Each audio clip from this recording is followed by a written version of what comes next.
Spiderman no वे home ने fans का दिमाग हिला दिया है। मैं तो अभी तक उछल रहा हूँ। लिटरली वर्ड्स में कैसे एक्सप्लेन करूँ समझ भी नहीं आ रहा। एनीवेज ये रिव्यू नहीं है और मूवी को रिव्यू की ज़रूरत भी नहीं है। Movie is incredible.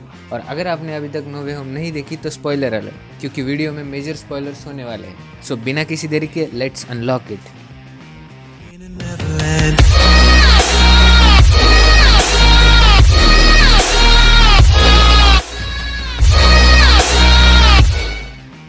सारे रूमर्स सही थे। टोबी मैगवायर और एंड्रयू गारफील्ड के पीटर पार्कर मूवी में है और ये कोई क्विक कैमियो भी नहीं है, उनका मूवी में मेजर रोल होने वाला है। तो आज हम बात करने वाले हैं कि क्या हुआ जब दोनों पीटर पार्कर और सारे विलन्स अपनी अपनी रियलिटीज में वापस गए और कैसे ये उनकी टाइमलाइंस चेंज कर सकता है और कैसे ये मार्वल और सोनी के फ्यूचर को अफेक्ट कर सकता है। तो लास्ट टाइम हमने टोबी मैगवायर के स्पाइडरमैन को देखा था स्पाइडरमैन 3 में, जहां उसने हैरी को खो दिया था, वेनम को मार दिया था और सैंडमैन को भी माफ कर दिया था अंकल बेन के डेथ के लिए।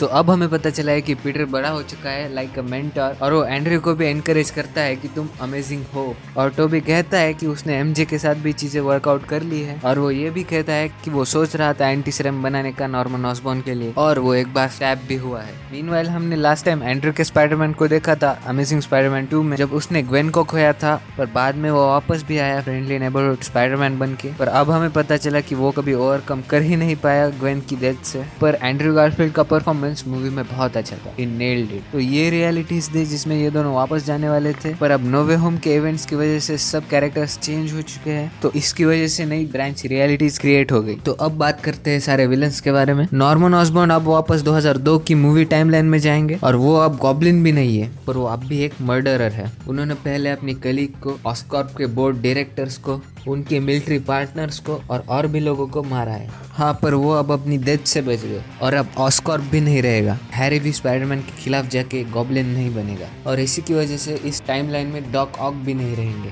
क्योंकि अब हैरी ऑस्कॉर्प को उस डायरेक्शन में नहीं ले जाएगा जैसे नॉर्मन ने किया था, और इसी की वजह से एक्सपेरिमेंट में वो इन्वेस्ट भी नहीं करेगा और डॉक ऑक भी नहीं होंगे इस टाइमलाइन में। मीनवाइल नो वे होम के डॉक ऑक वापस जाएंगे सेपरेट टाइमलाइन में, और इस टाइमलाइन में Norman as a Green Goblin मरता है, पर डॉक्टर ऑटो वापस आया एज अ चेंज मैन और उनके मैकेनिकल आर्म्स के कंट्रोल के साथ। पर अनफॉर्चुनेटली फिर भी यहाँ ऑटो को मरना ही पड़ेगा, क्योंकि उसने नो वे होम में कहा था कि जब उसने पीटर का गला पकड़ा था तब वो यहाँ आया, तो उसके वापस जाने का मोमेंट भी वही होगा जब वो फ्यूजन रिएक्शन कंट्रोल के बाहर था। सो नो वे होम के डॉक ऑक को स्टिल मरना ही पड़ेगा उस फ्यूजन रिएक्शन को रोकने के लिए। सो फ्लिंट मार्क को भी वापस जाता है एक सेपरेट टाइमलाइन में, जहां दोनों नॉर्मन और ऑटो मरे हुए हैं। इसके साथ कुछ ज्यादा चेंज नहीं है, बस उसके पास अब साइंड की पावर नहीं है। और डॉक्टर कॉनर्स वापस जाते हैं उनकी 2012 के एंड्रयू गारफील्ड के पीटर की टाइमलाइन में। वो वापस जेल में हो सकते हैं, बट अब लिजार्ड म्यूटेशन के बिना, और वो मे भी उस टाइम में भी वापस जा सकते हैं जहाँ उन्होंने कैप्टन स्टेसी को मारा था। और अगर ऐसा हुआ तो ग्वेन के डैड अभी भी जिंदा रहेंगे इस टाइमलाइन में। सो मैक्स डिलन वापस जाता है उसकी 2014 की टाइमलाइन में, बट वो अब एक नॉर्मल इंसान है। वो उस मोमेंट में वापस जा सकता है जहां पीटर उसे ओवर पावर करता है। इसकी वजह से ग्वेन को टाइम मिल सकता है वहां से जाने का गॉब्लिन के आने से पहले। और हाँ, टोबी और एंड्रयू दोनों भी सेपरेट टाइमलाइन से आए थे। डॉक ऑक कहते भी है कि तुम बड़े लग रहे हो, मतलब ये दोनों भी वापस जिस टाइमलाइन में जाएंगे वो भी इन विलन्स की टाइमलाइन से सेपरेट है। मतलब डॉक्टर स्ट्रेंज और पीटर ने जो स्पेल में गलती की थी उसकी वजह से 7 नई ब्रांच रियलिटीज क्रिएट हुई, जो कि पहले मल्टीवर्स में एग्जिस्ट नहीं करती थी। 8 अगर हम एडी ब्रॉक की भी टाइमलाइन कंसिडर करें। अब इसमें टीवीए भी इन्वॉल्व हो सकती है, और रूमर्स ऐसे भी है कि मल्टीवर्स ऑफ मैडनेस में टोबी मैगवायर के पीटर पार्कर का अपीयरेंस होने वाला है, तो हमें आगे ये स्पाइडरमैन और इसके विलन्स एमसीयू में दिख सकते हैं। और हाँ, मल्टीवर्स ऑफ मैडनेस में भी वीडियो जल्दी ही आएगी, तो चैनल को सब्सक्राइब कर देना।